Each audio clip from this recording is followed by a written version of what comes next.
menjadi pendidik adalah merupakan pekerjaan dan tugas yang agung. Karena mendidik anak ya untuk di atas ilmu, di atas perkara kebaikan adalah merupakan tugas para nabi. Para nabi juga sebagai pendidik. Para ulama juga sebagai pendidik. Maka dari itu tugas mendidik adalah merupakan tugas yang sangat mulia di sisi Allah Subhanahu wa taala. Allah taala berfirman, "Wa man ahsanu qawlan mimman da'a ila Allah." Siapakah yang paling baik ucapannya dari orang yang berdakwah kepada Allah? Wa amila salihah, dan ia beramal saleh. Wa qala innani minal muslimin, dan ia berkata sesungguhnya aku seorang muslim. Mendidik, terutama pendidikan-pendidikan yang benar, ilmu-ilmu yang benar, maka ini akan menyebabkan si pendidik mendapatkan pahala selama si anak itu mendapatkan manfaat dari hasil didikannya. Rasulullah SAW sabda, "Man sanna fil Islam sunnatan hasanah falahu ajruha wa ajru man amila biha min ghairi an yuqasa min ujurihim syai'a." Siapa yang memberikan contoh yang baik di dalam Islam, maka ia mendapatkan pahalanya dan pahala orang yang mengamalkannya tanpa dikurangi dari pahala mereka sedikit pun juga. Bayangkan Bapak dan Ibu sekalian, anak-anak yang tadinya tidak bisa baca, kemudian kita ajarkan dia bisa baca tulis, sehingga dengan dia bisa baca, dia bisa menulis, dia bisa mendapatkan kebaikan yang banyak dan manfaat. Maka subhanallah, besar pahala yang kita dapatkan. Maka selama si anak itu bisa membaca dan yang lainnya, dan dia menggunakan membacanya untuk hal-hal yang bermanfaat, tentu ini menjadi sebuah kebaikan untuk kita terus-menerus mengalir. Karena kata Rasulullah SAW, "Idza mata ibnu Adam," apabila anak Adam meninggal dunia, "inqata'a anhu sa'iru amalihi," terputuslah seluruh amalnya kecuali 3. 3 itu apa? Di antaranya ilmu yuntafa'u bih, ilmu yang bermanfaat yang kita ajarkan kepada orang lain. Ilmu-ilmu yang bermanfaat yang kita ajarkan kepada anak-anak itu ternyata ya akhi a'azakallah wa iyyak wa iyai, ternyata itu masya Allah ilmu yang bermanfaat yang pahalanya akan terus mengalir gitu. Walaupun kita sudah meninggal dunia kelak, dari ilmu yang kita ajarkan itu insya Allah itu menjadi sebuah pahala jariah biiznillah. Makanya menjadi seorang pendidik, seorang guru adalah merupakan tugas yang mulia ya, tugas yang agung. Namun tentunya sebagai seorang guru, seorang pendidik, ada perkara-perkara yang harus diketahui. Pertama, karena pendidik itu artinya dia harus mentransfer ilmu, mengajarkan ilmu. Maka syarat seorang guru atau pendidik, dia harus betul-betul menguasai ilmu yang akan diajarkan kepada murid. Jangan sampai dia mengajarkan ilmu yang tidak dia kuasai. Ya, sebab ini tanggung jawab di hadapan Allah Subhanahu wa taala. Kalau ternyata dia mengajarkan ilmu yang ternyata ia tidak kuasai, yang akhirnya dia salah di situ. Akhirnya bukan ilmu yang bermanfaat yang kita ajarkan, tapi malah ilmu yang tidak bermanfaat. Di dalam Islam, Bapak dan Ibu sekalian, berkata tanpa ilmu itu dosanya berat. Dalam surat Al-A'raf ayat 33, Allah berfirman begini, "Qul innama harrama rabbiyal fawahish ma dhahara minha wa ma batan wal ithma wal baghya bighairil haqq wa an tusyriku billah ma lam yunzil bihi sultan wa an taqulu 'ala Allah ma la ta'lamun." Katakanlah, sesungguhnya yang diharamkan oleh Rabbku apa? Fahisha, yang tampak maupun yang tersembunyi, dan dosa. Kemudian naik lagi, dan berbuat zalim dengan tanpa hak. Kemudian naik lagi, dan kamu mempersekutukan Allah dengan ilmu yang tidak pernah Allah turunkan badannya. Ternyata Allah tidak menutup ayat itu dengan kesyirikan. Padahal syirik adalah merupakan dosa yang sangat besar. Allah menutup dengan firman-Nya apa? Wa antaqulu 'alallahi ma la ta'lamun. Kamu berkata atas Allah dengan tanpa ilmu. Berarti berkata tanpa ilmu itu, Masya Allah, berat dosanya. Berbagai macam penyimpangan, berbagai macam kezaliman, berbagai macam pemikiran yang menyesatkan, itu sumbernya adalah berkata tanpa ilmu. Makanya seorang guru tidak boleh berkata tanpa ilmu. Semua yang diucapkan oleh seorang guru yang dia sampaikan kepada muridnya, kelak akan dihisab oleh Allah dan akan ditanya oleh Allah, dari mana dalilnya, apa hujah dan buktinya, apa argumennya. Itu kan penting sekali. Makanya seorang guru itu dia harus betul-betul punya kualitas keilmuan yang cukup. Baik, saya cuma ngajarin fisika kok Ustaz, bukan ilmu agama. Baik, kamu sudah mengajarkan ilmu fisika. Kira-kira kamu sudah tahu belum ilmu yang kamu ajarkan itu sesuai nggak dengan Al-Quran dan Hadis? Kadang-kadang dalam ilmu-ilmu fisika ada hal-hal yang kita harus melihat sesuai apa tidak dengan Al-Quran dan Hadis, ya kan? Kadang misalnya, saya berikan contoh aja Pak. Teori-teori seperti misalnya, apakah bumi yang mengelilingi matahari atau matahari mengelilingi bumi? Ini kan masalah-masalah yang para ulama juga berbicara. Al-Quran pun sudah berbicara.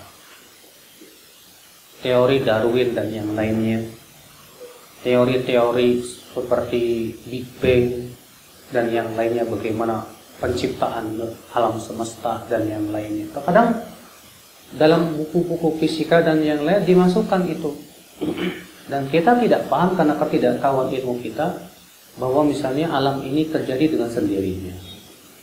Kata-kata ini saja sudah sangat berbahaya yang menunjukkan kepada ateisme, tidak mengakui akan adanya ketuhanan. Maka kalau guru itu tidak paham ilmu agama, dia tidak tahu, akhirnya dia sampaikanlah kepada murid-muridnya, dan ini sangat bahaya sekali.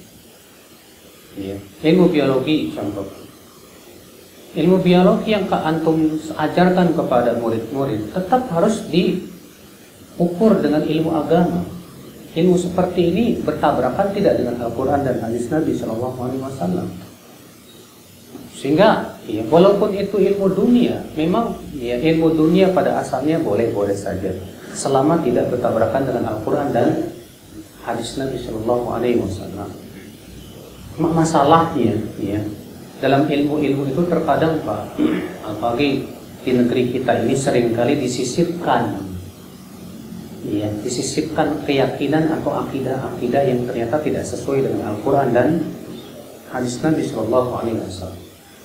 Makanya antum sebagai seorang guru tanggung jawab juga. Walaupun yang diajarkan ilmu dunia, tetap antum harus hati-hati, seleksi. Tanya, benar nggak ini sesuai dengan Al-Quran dan Hadis? Kalau kita tidak tahu ilmunya, antum tanyakan kepada ustadz yang kuat keilmuannya, supaya tidak mengajarkan kepada murid kita ini sesuatu yang ternyata tidak sesuai dengan qala Allah, qala Rasulullah sallallahu alaihi wasallam. Jadi ini bekal yang pertama yang harus dimiliki oleh setiap guru. Apa itu? Keahlian, kemampuan ilmu yang memadai. Seorang guru harus terus meningkatkan keilmuannya. Seorang guru harus terus meningkatkan kualitas keilmuan dia. Harus. Karena sudah saya sebutkan tadi, kalau kita salah dalam mengajarkan ilmu, fatal akibatnya. Kalau sampai diyakini oleh murid sampai besarnya, dosanya ngalir terus ke kita. Sebagaimana pahalanya mengalir terus ke kita, dosanya pun juga mengalir terus kepada kita. Akibat daripada apa yang kita ajarkan kepada murid-murid kita. Ya. Ini yang pertama. Yang kedua, seorang guru itu pasti akan ditiru oleh murid-murid. Jadi guru itu bukan hanya sebatas mengajarkan, tapi sebetulnya guru itu akan dilihat oleh murid. Maka karena itulah guru itu jangan sampai, kalau istilahnya bahasa Arab, bahasa Jawa, wagu buat ditiru. Tahu nggak wagu? Hah? Wagu apa nih? Hah? Kalau wagu itu mungkin. Wagu apa nih? Wagu itu nggak pantas. Nggak pantas. Nah, jangan sampai seperti itu.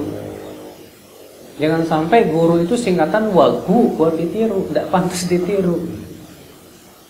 Kan bisa saja guru wagu ditiru atau digugu dan ditiru kan gitu.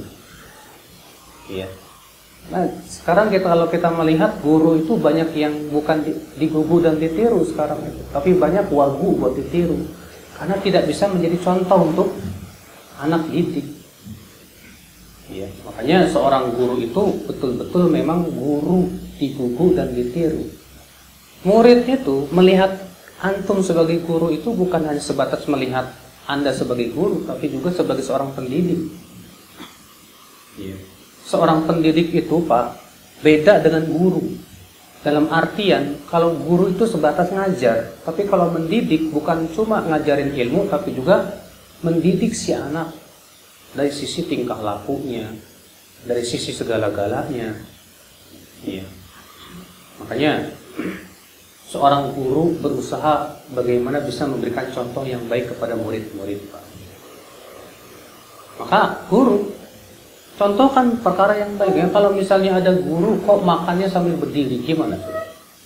Akhirnya si murid ngelihat, tuh Pak Guru aja makannya sambil berdiri. Akhirnya dijadikan alasan sama si murid. Iya. Makanya kan kalau ada orang berkata begini, guru kencing berdiri, murid, hah? Apa? Murid kencing berlari kan gitu. Ya.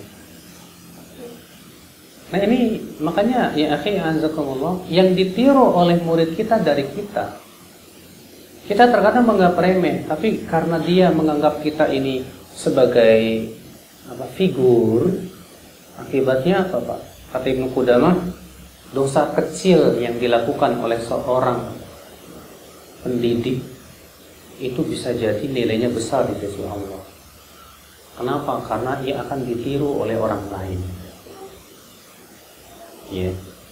Walaupun itu dosanya kecil, tapi karena ia sebagai seorang ustadz atau seorang pendidik atau seorang guru, dia lakukan itu dosa kecil, akibatnya malah dicontoh oleh orang lain, maka nilainya bukan kecil lagi, Pak. Nilainya dia apa? Jadi besar, berat.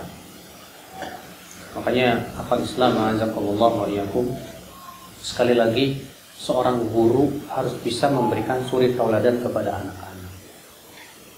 Ya, dalam cara berpakaian, perlihatkan kepada anak pakaian-pakaian yang memang sesuai dengan syariat. Ya, guru masuk pakai celana levis ngetat lagi, betul.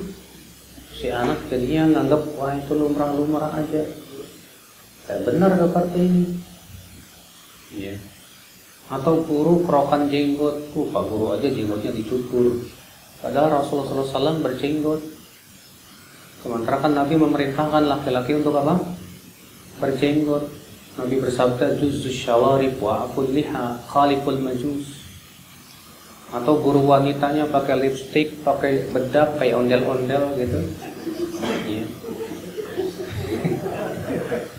Muridnya ngelihat, si gurunya cantik sekali. Ya. Jadi akhirnya dijadikan sesuatu. Kalau anak kecil itu, Pak, itu masa-masa dia tuh merekam apa yang dia lihat oleh matanya. Yang dilihat oleh matanya direkam oleh dia. Sehingga akhirnya apa? Mudah diingat oleh dia. Ketika dia melihat gurunya kayak gitu, dia akan mereka, oh begini cara yang benar, oh begitu. Akan yang jadi tanggung jawab di hadapan Allah siapa kalau bukan guru ya? Kalau Islam azakumullah ya. Iya. Maka dari itu ya akhi, sekali lagi guru harus bisa memberikan suri tauladan yang baik. Dari sisi pakaiannya, dari sisi adabnya, dari sisi akhlaknya, muamalahnya. Ya. Cobalah guru mempraktikkan bagaimana di hadapan murid itu tersenyum. Jangan guru itu cemberut di hadapan murid. Banyak maaf ya, guru itu kalau ketemu sama murid cemberut. Pas ditanya kok kamu cemberut, jaim apa? Jaga image tuh, jaga image. Ya kita katakan nggak sesuai dengan akhlak Rasulullah. Rasulullah kalau bertemu sama anak-anak tersenyum, diucapkan salam, Rasulullah ucapkan salam, assalamualaikum. Coba kalau guru itu yang memberikan suri tauladan seperti itu, ketemu sama anak-anak assalamualaikum, ketemu anak-anak assalamualaikum. Setidaknya itu memberikan contoh kepada si anak pentingnya mengucapkan salam. Ada murid masuk nggak ucapin salam, diusir dulu. Kamu keluar dulu, ucapin salam. Itu nggak tuh di sini. Harus begitu. Kan namanya juga cahaya sunnah, Pak. Nanti harus sesuai dengan sunnah dong. Jangan cuma namanya dia cahaya sunnah, tapi nggak sesuai sunnah. Atau misalnya si guru nyuruh murid-murid, ayo, ya, sebelum belajar, mari kita doa bersama. Aduh, ini nggak sesuai sunnah, Pak. Atau misalnya ista'id, qiyaman, salaman. Murid suruh berdiri dulu, kemudian duduk. Assalamualaikum warahmatullahi wabarakatuh. Nggak benar. Sesuatu yang tidak sesuai sunnah jangan sampai ada di sini. Makanya, ya, jangan sampai ada aturan-aturan yang tidak sesuai dengan apa? Sunnah Nabi Shallallahu Alaihi Wasallam, bahkan berbau. Itu namanya bid'ah. Makanya ikhwat Islam azakumullah wa iyyakum, sekali lagi ya, bahwa seorang guru harus bisa menjadi suri tauladan untuk murid-muridnya dalam pakaian, dalam sikap, dalam muamalah. Ya.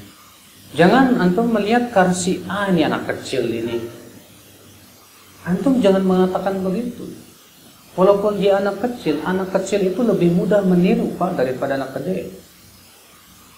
Ya, makanya kata-kata para ulama, ya, mendidik anak kecil itu seperti apa? Memahat di atas batu. Kalau sudah dipahat, ajek. Sedangkan mendidik orang tua itu seperti memahat di atas air, susah. Anak kecil itu justru dia usia yang memang sangat butuh pada pendidikan. Nah, disitulah ya kita sebagai pendidik berpikir bagaimana mendidik si anak ini dari sisi akhlakul karimahnya pun juga dia menjadi murid yang baik. Bayangkan ya kalau SD IT Cahaya Sunnah terkenal murid-muridnya akhlaknya baik-baik, kan itu menjadi sebuah nilai plus, Pak. Ya. Tapi kalau dikatakan itu anak SD Cahaya Sunnah kok murid akhlaknya buruk-buruk, pastinya enggak. Yang namanya buah enggak jauh daripada pohonnya kan gitu. Siapa sih yang ngajarin? Oh, rupanya guru-gurunya yang kurang akhlaknya, kan gimana coba, Pak? Maka dari itulah ya akal Islam azakumullah wa iyyakum, seorang guru harus bisa digugu dan ditiru. Jangan sampai singkatan dari wagu buat ditiru. Enggak pantas ditiru. Iya. Makanya ya akal Islam saling mengingatkanlah para murid. Iya. Yang ketiga yang perlu saya sampaikan,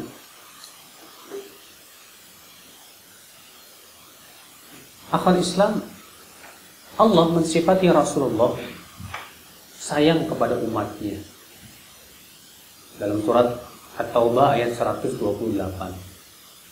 Laqad ja'akum rasulun min anfusikum azizun 'alaihi ma 'anittum harisun 'alaikum bil mu'minina raufur rahim. sungguh telah datang kepada diri kamu seorang Rasul, ya, yang berasal dari diri kamu, yang merasa berat terhadap apa yang menimpa kamu, yang semangat memberikan hidayah kepada kamu, dan kepada kaum mukminin lembut dan kasih sayang. Pak, kalau kita perhatikan ayat ini, tampak kepada kita sifat seorang pendidik. Rasulullah SAW disifati oleh Allah yang pertama apa? Azizun alaihi ma anittum, merasa susah terhadap apa yang menimpa umatnya. Ketika para sahabatnya susah, beliau pun merasakan kesusahan. Guru pun harus begitu. Ketika dia melihat muridnya itu susah dan yang lainnya, dia harus bisa merasakan kesusahan muridnya. Ya, jangan cuek sama muridnya. Apa Islam azakumullah wa ya. Tapi dia perhatikan, ini murid kenapa kok ngelamun terus? Nah, kamu kenapa kok melamun terus? Ya, apa yang saya bisa bantu, bantulah murid tersebut. Seperti hanya Rasulullah SAW. Azizun alaihi ma anittum, harisun alaikum. Sifat kedua yang Allah sifati Rasulullah apa? Haris, semangat untuk mengajarkan kepada umatnya. Seorang guru itu harus semangat, Pak. Jangan hanya sebatas karena gaji. Ya memang gaji butuh. Siapa sih yang nggak butuh sama gaji, Pak? Tapi jangan sampai ya kita ngajar itu yang penting saya dapat gaji selesai. Jangan seperti itu. Sifat pendidik itu harus punya semangat dalam memberikan pendidikan kepada anak-anak. Sebagaimana halnya Rasulullah sangat semangat sekali. Lihat bagaimana semangatnya Rasulullah SAW dalam memberikan pengajaran. Ya. Rasulullah SAW pernah mau naik mimbar. Tiba-tiba ada orang Arab Badui datang dan berkata, ya Rasulullah, aku orang jauh, tolong ajarkan saya ini. Baru mau naik mimbar, nggak jadi, ngajarin dulu. Diajarin, baru setelah selesai, baru naik mimbar. Ya. Demikian pula Rasulullah SAW selalu berusaha semangat mengajarkan para sahabatnya kebaikan. Makanya semangat untuk mendidik ini yang harus ditumbuhkan. Ya. Semangat ini asalnya dari mana? Keikhlasan. Asalnya dari mana? Mengharapkan pahala di sisi Allah. Sebab kalau semangat ini hanya sebatas karena ingin mendapatkan dunia, saya yakin Pak, semangatnya tidak akan full.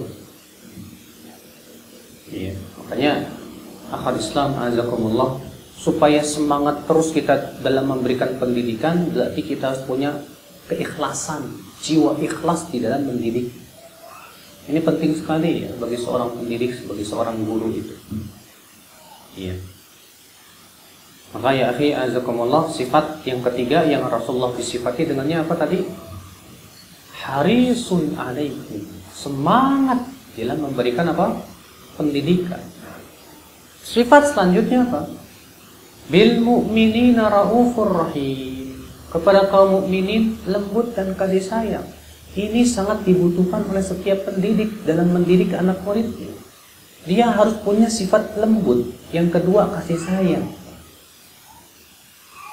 Sayang itu Pak didefinisikan oleh Ibnu Qayyim, apa sih sayang, rahmat?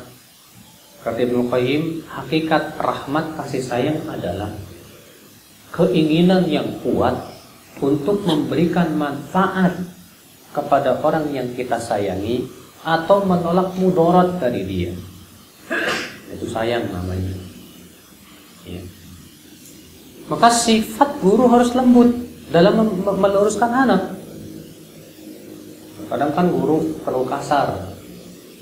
Kalau guru kasar, saya yakin itu tidak akan sukses dalam mendidik. Kadang kan ya maklum lah ya, sebagian guru terkadang agak temperamenan. Ngelihat anak muridnya bandel, main cabut atau main apa, nggak benar seperti itu. Ya, tahu tidak Pak? Sifat manusia itu lebih mudah mengingat orang yang menyakitinya daripada orang yang berbuat baik kepada dirinya.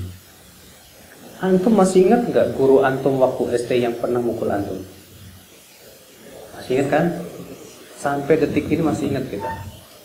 Masih ingat nggak guru SD yang pernah nempeleng antum? SMP? Masih ingat. Tapi ingat nggak guru yang sudah pernah berbuat baik kepada kita? Nggak ingat, entah kemana. Yang terngiang terus adalah si fulan guru pernah menempeleng saya. Demikian pula anak murid yang kita didik. Siapapun anak murid yang pernah antum cabuk atau tampar atau apa, akan teringat terus Pak buat dia. Sampai besarnya nanti, sampai besarnya. Ya. Makanya lihat Rasulullah SAW. Apakah Rasulullah pernah memukul anak kecil? Rasulullah baru memberikan izin memukul itu kalau anak sudah umur 10 tahun. Itu pun juga kata para ulama, pukulan yang ringan saja. Rasulullah memukul dengan siwak, atau siwak. Mukul siwak sakit juga, nggak sakit kan? Ya. Itu pun hukuman dengan pukulan jalan yang terakhir sudah. Kalau sudah tidak ada jalan yang lain. Makanya akan Islam azakumullah wa yakum. Ini konsekuensi daripada Raufur Rahim. Sayang dan lembut, kelembutan, kasih sayang. Ini penting sekali yang dimiliki oleh seorang pendidik terhadap anak. Kalau ada anak bandel, kenapa bandel? Seorang guru itu ketika melihat anak bandel itu bukan melihat dengan mata benci, salah. Tapi segera kita berpikir, ini anak kenapa bandel? Ada apa sih anak ini bandel? Pasti ada sebabnya, Mas. Pasti kebandelan anak itu banyak sebab, banyak faktor.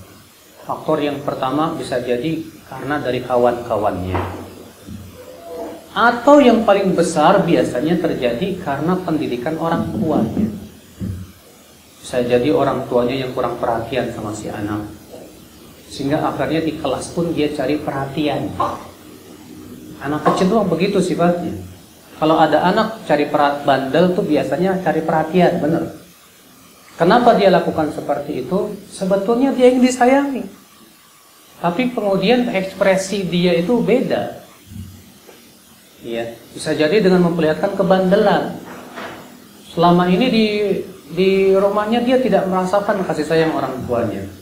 Bapaknya sibuk, emaknya sibuk, akhirnya anaknya bandel. Maka di sini seorang guru harus bisa menggantikan orang tua, memberikan kasih sayang, kelembutan, senyum. Ya, kita harus tahu asal muasal sebab ini anak malas kenapa? Pasti ada sebabnya, Pak. Nah, itulah yang dilakukan oleh Rasulullah SAW kepada para sahabatnya ya. Islam azakumullah wa ya. Makanya penting, Pak, kalau bisa guru itu ya belajar tentang psikologi anak.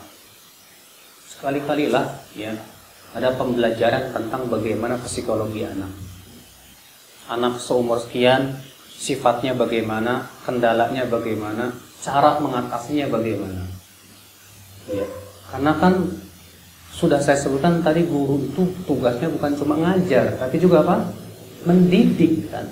Bagaimana si anak itu jadi benar-benar pendidik begitu kan.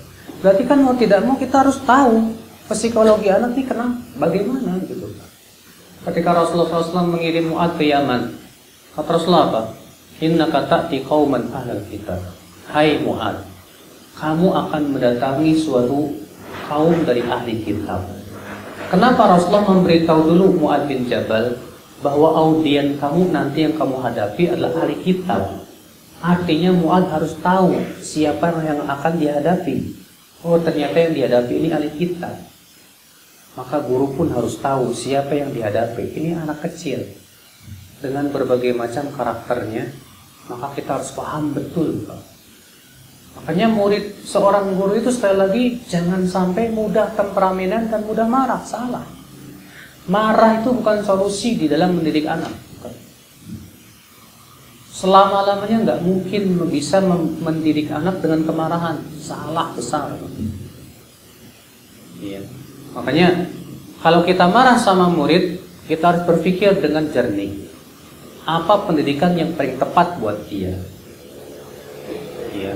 Apakah sikap yang cukup yang keras atau sikap lembut? Terkadang ada sebagian anak dikasih dilembutin malah ngelonjak, agak dikerasin baru. Maka yang seperti ini mungkin yang lebih maslahat agak dikerasin sedikit. Ya. Makanya dari itulah ya akhi, seorang guru itu betul-betul punya sifat seperti ini yang disebutkan oleh Allah dalam surat Taubah ayat 128 itu. Satu kelas ada berapa murid di sini? Hah? 32. Walaupun sebetulnya ya satu kelas itu yang normal 25. Ya, lebih dari 25 sebetulnya sih kurang pengawasannya biasanya begitu. Apalagi kalau kelas itu semakin sedikit semakin maksimal. Sebagian sekolah itu satu kelas 5 orang, tapi hasilnya ajib luar biasa. Ya, betul-betul jadi mereka. Kenapa? Karena perhatian guru kepada murid tercurah semuanya kepada anak murid itu. Tapi itu nggak mungkin kita lakukan di sini satu kelas 5 orang. Ya. Nah, 30 itu si guru harus bisa menguasai. Dia sudah betul-betul paham karakter murid-muridnya ini. Si fulan dicatat baik-baik, anak ini karakternya begini. Si fulan. Kalau ada anak-anak yang bermasalah, catat baik-baik. Perbaiki semaksimal mungkin. Kenapa si anak ini bermasalah? Kenapa anak ini bandel? Maka guru itu harus seperti itu, Pak. Karena tujuan guru itu kan sudah saya sebutkan, pendidik dia. Bagaimana supaya anak itu, walaupun ya bisa jadi yang namanya pendidik tidak pendidik itu ya nggak bakalan berhasil terus ya. Siapa sih yang seperti Rasulullah? Sulit banget, Pak. Tapi setidaknya demikian, Pak, ya. Jadi poin yang ketiga ini, seorang pendidik hendaknya mempunyai sifat dalam surat At-Taubah ayat 128 tadi. Ya, camkan baik-baik karena itu adalah jiwa atau sifat pendidik yang baik. Kemudian yang keempat, ikhwatul iman a'azakumullah wa iyyakum. Seorang pendidik ya, harus bisa betul dan menguasai akal Islam a'azakumullah wa iyyakum, tata cara mengajar yang baik. Dalam artian pendidik itu jangan subjektif, tapi harus objektif. Maksudnya subjektif gimana? Ada guru, dia nggak mau peduli muridnya paham apa nggak paham. Yang penting saya sudah jelaskan sesuai kurikulum, selesai. Murid mau paham nggak paham, bodo amat. Saya katakan ini guru yang tidak baik. Ini guru yang tidak sukses dan guru tidak berhasil. Guru yang berhasil itu guru yang objektif. Dia berpikir yang saya ajarkan ini difahami nggak sama murid. Dia ingin murid-murid paham apa yang diajarkan. Kalau di Barat, Pak, ya, dan itu cerita dari teman-teman saya yang pernah kuliah di Barat. Dosen-dosen Barat itu, Pak, ya, kalau ada murid yang nggak paham, sampai si dosen ini mau datang ke rumahnya untuk memahamkan pelajaran yang diajarkan di kelas. Saking semangatnya si dosen ini. Ya. Itu Barat loh, Pak, yang notabene non muslim gitu loh. Apalagi kita seorang muslim. Makanya ya akal Islam azakumullah wa iyyakum, seorang guru itu harus betul-betul bisa menguasai bagaimana saya bisa menyampaikan pelajaran dan mudah dipahami oleh mereka. Jangan pikiran saya, yang penting saya sudah melaksanakan tugas, ngajar sesuai kurikulum, selesai, bas. Salah besar. Salah besar seperti itu. Yang benar adalah sebagaimana murid-murid paham. Ya, mereka bisa mengikuti pelajaran. Nah, ini kalau hal seperti ini bisa dimiliki oleh setiap guru, saya yakin Pak, SD Cahaya Sunnah ini bakalan bagus banget Pak. Kenapa? Karena gurunya sangat semangat untuk supaya si murid itu paham betul. Diajarkan, si murid itu dibimbing, yang tidak paham dibimbing. Coba siapa di antara kalian yang belum paham? Oh ya, nanti kita ya ada pelajaran khusus ya di luar pelajaran. Ya biar kalian benar-benar paham. Kalau bisa dibuka les, kelas, biar mereka paham. Kalau bisa hubungi orang tuanya, supaya orang tuanya ini mengingatkan ini anak kurang dalam ini. Ya akhi, azakumullah, itu penting sekali ya. Makanya sudah saya sebutkan, saya ulangi lagi akhi, yang keberapa ini? Ya? Yang keempat, seorang guru jangan sampai subjektif, tapi objektif. Ya. Seorang guru harus bisa meningkatkan kualitas tata cara mengajar yang baik kepada murid-murid. Saya dulu masih ingat Pak, di pesantren saya di Al Irsyad itu, sampai-sampai mudir, kepala sekolah, ya, dia sendiri langsung mengawasi, masuk ke kelas, melihat bagaimana cara guru itu ngajar. Duduk di belakang dia pengen tahu bagaimana guru ini mengajar. Ya. Sampai begitu waktu saya pesantren tuh, untuk melihat bagaimana, oh guru ini ternyata cara mengajarnya begini. Makanya seorang kepala sekolah harus tahu, kenapa kok di guru ini ketika ngajar anak-anak nilainya jeblok semua, rata-rata jeblok. Si kepala sekolah harus tahu betul gimana sih cara ngajar si guru ini. Ya. Kalau bisa kepala sekolah masuk ke kelas, duduk di belakang, perhatiin. Kan GR juga tuh si guru, diperhatiin sama kepala sekolah kan gitu. Tapi harus begitu Pak, untuk memantau bagaimana kemampuan guru di dalam apa? Mengajar. Soal kalau nggak begitu terkadang si guru cuek-cuek aja. Ada guru ya cuek sama murid, yang penting ngajar dah, murid paham nggak paham bodo amat, nggak bagus banget. Makanya disinilah ya kepala sekolah harus bisa apa? Memantau para guru bagaimana kualitas mereka dalam mengajar. Ya kalau bisa ada mereka dikasih pelajaran khusus bagaimana tata cara mengajar yang baik. Undang orang yang memang punya pengalaman dan yang lainnya. Bikin di sekolah khusus ya bagaimana mengajar murid yang baik. Itu bagus sekali untuk meningkatkan kualitas. Ya. Karena sebatas semangat ngajar tapi kita nggak punya kemampuan yang cukup, kurang juga gitu kan. Ya walaupun sebetulnya masalah ini berhubungan dengan masalah jam terbang juga sih. Jam terbang tuh semakin tinggi semakin bagus biasanya. Semakin rendah semakin payah. Makanya jam terbang ini memang harus ditingkatkan terus. Tapi biasanya Pak, kalau semakin banyak terbang beneran gitu. Ya, karena merasa jam terbangnya udah tinggi, wah saya udah nggak bisa dibayar segitu Mas. Ya, kalau saya maunya segini, karena merasa jam terbang tinggi, jadi akhirnya kita susah juga pada terbang semua. Habis ya, jadi kuda terbang. Nah ini apa Islam? Azakumullah ya. Seorang guru sekali lagi harus objektif, jangan sampai subjektif. Ya. Kemudian yang kelima,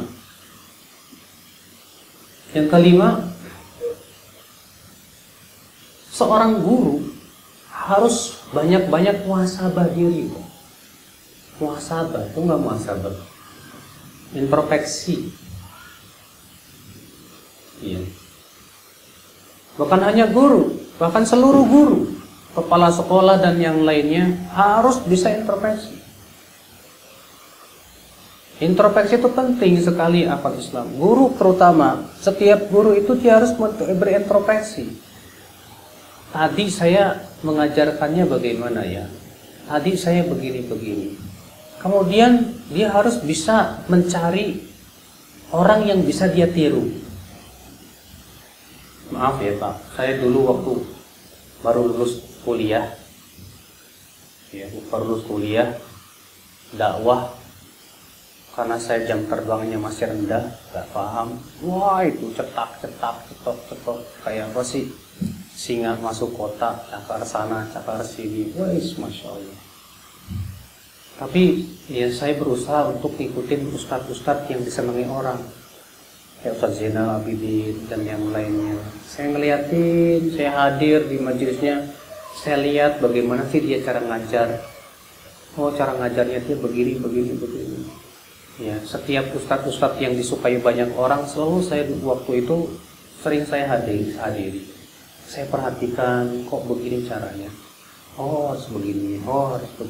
Dari situ kita muhasabah, introspeksi. Oh, ternyata begini cara mengajar. Oh, ternyata cara begini mengajar. Nah, saya bisa praktekkan dalam cara dakwah saya. Ya. Nah, ini penting, akhi. Jadi untuk meningkatkan kualitas, kemampuan, supaya sudah saya sebutkan tadi. Bagaimana supaya si murid paham? Penting. Jangan kita merasa saya kayaknya mengajar bagus deh. Ya. Jadi akhirnya terlalu pede, Mas. Seakan-akan saya ini kayaknya udah ngajar udah bagus. Selama ini belum tentu. Kita penting untuk introspeksi diri, untuk muhasabah. Ya. Kalau di dalam agama muhasabah sangat penting sekali. Setiap kita wajib introspeksi diri, memperbaiki segala macam kekurangan. Sholat kita udah benar apa belum? Iya. Nah ini akhi azakumullah. Nah ini akhi ya 5 perkara yang ini saya sampaikan pada kesempatan sore hari ini. Saya tidak ingin berbanyak-banyak dulu. Ya. Cukup 5 ini saja yang perlu antum pahami. Mudah-mudahan dengan 5 perkara ini setidaknya memberikan wawasan bagaimana jadi seorang pendidik yang berhasil. Jadi betul-betul dia mendidik, bukan hanya sebatas pengajar, tapi juga pendidik. Ya. Ingat sekali lagi, jangan antum punya keyakinan di hati saya hanya pengajar. Salah. Antum juga harus punya keyakinan antum pendidik. Ya, Allahu a'lam.